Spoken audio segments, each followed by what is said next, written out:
नमस्कार, मैं चंद्रशेखर जोशी। देवभूमि टुडे में आपका स्वागत है। चंपावत का सबसे बड़ा अस्पताल यानी कि डिस्ट्रिक्ट हॉस्पिटल, स्वास्थ्य की नब्ज को टटोलने वाला सबसे बड़ा अस्पताल, बीमारों को इलाज देने वाला सबसे बड़ा अस्पताल है। लेकिन इस अस्पताल में तमाम सुविधाओं के बावजूद एक ऐसी दिक्कतें महिलाओं के इलाज को लेकर थी जिसका समाधान लंबे समय से नहीं हो पा रहा था। पिछले साल जुलाई 2024 से चंपावत जिला अस्पताल में एक भी गायनेकोलॉजिस्ट नहीं थी और ये तस्वीर पूरे जिले की है।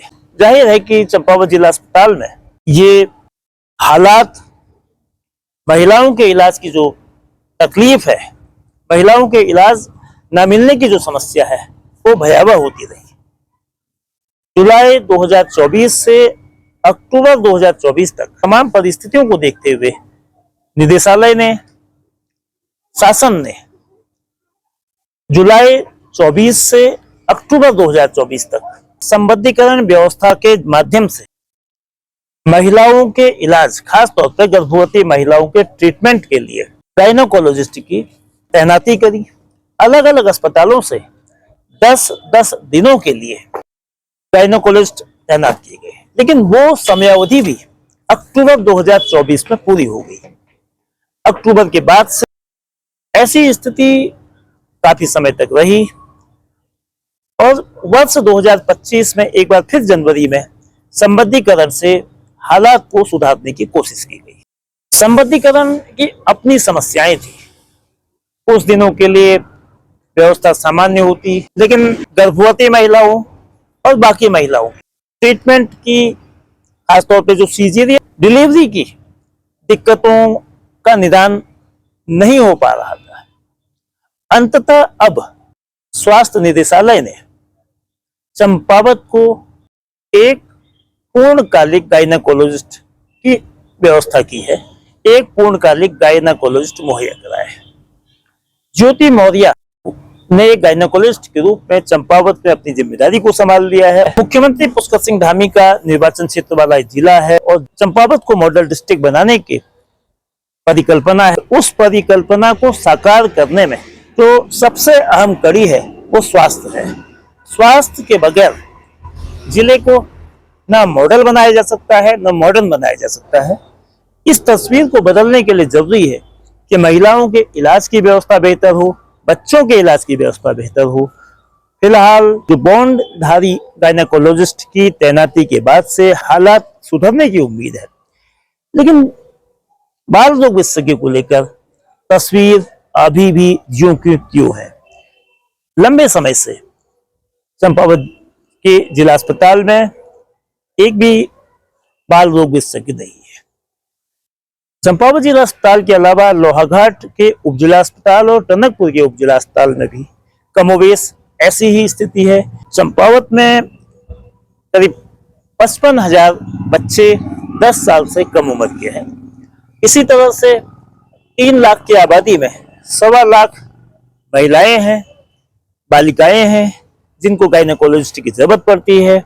एक समस्या का समाधान बेशक हुआ है, जो महिलाओं के इलाज को लेकर कुछ तस्वीर में सुधार हुआ है, लेकिन बाल रोग विशेषज्ञ की अभी तैनाती नहीं होने से स्थिति पूर्ववत है और बच्चों के इलाज को लेकर जो ट्रीटमेंट के लिए सरकारी अस्पताल से निजी अस्पताल और चंपावत जिले से दूसरे जिलों की दौड़ लगानी पड़ रही है। चंपावत जिले में मुख्यमंत्री पुष्कर सिंह धामी के निर्वाचन क्षेत्र के बाद काफी कुछ सुधार हुआ है। अल्ट्रासाउंड की व्यवस्था पहले से थी। पिछले साल सितंबर से सिटी स्कैन की सुविधाएं हुई। क्रिटिकल केयर ब्लॉक का काम चल रहा है और बच्चों के लिए न्यूबॉर्न बेबी केयर सेंटर की दिशा में भी प्रगति हो रही है। लेकिन जो बेसिक्स है, एक भी कार्डियोलॉजिस्ट इस वक्त नहीं है, यूरोलॉजिस्ट इस समय नहीं है और साइकेट्रिक इस समय नहीं है। और इन सबसे बढ़कर इस जिला अस्पताल के सामने बाल रोग विशेषज्ञ की कमी से बच्चों के इलाज को लेकर दुश्वारी हो रही है। स्वास्थ्य विभाग को, शासन को और सरकार की ये जिम्मेदारी है, ये उनको कोशिश करनी चाहिए कि चंपावत जिले में एक रिमोट का जिला है, सेहत को लेकर लोगों को लगातार तकलीफ होती है। इसके लिए विशेषज्ञ डॉक्टरों की तैनाती तुरंत की जानी चाहिए। ऐसी मांग कांग्रेस सहित तमाम विपक्षी दल करते रहे हैं और सरकार की ओर से, सरकार के प्रतिनिधियों की ओर से, भारतीय जनता पार्टी के नेताओं की ओर से ये कहा जा रहा है कि स्वास्थ्य सुविधाओं को बेहतर करने के लिए कोशिशें की जा रही हैं और जल्द ही उनके नतीजे सामने आएंगे। उम्मीद करते हैं कि ये दावे हकीकत में बदलें, तभी जब बेहतर स्वास्थ्य होगी ये जिला मॉडल जिले के रूप में भी नजर आएगा।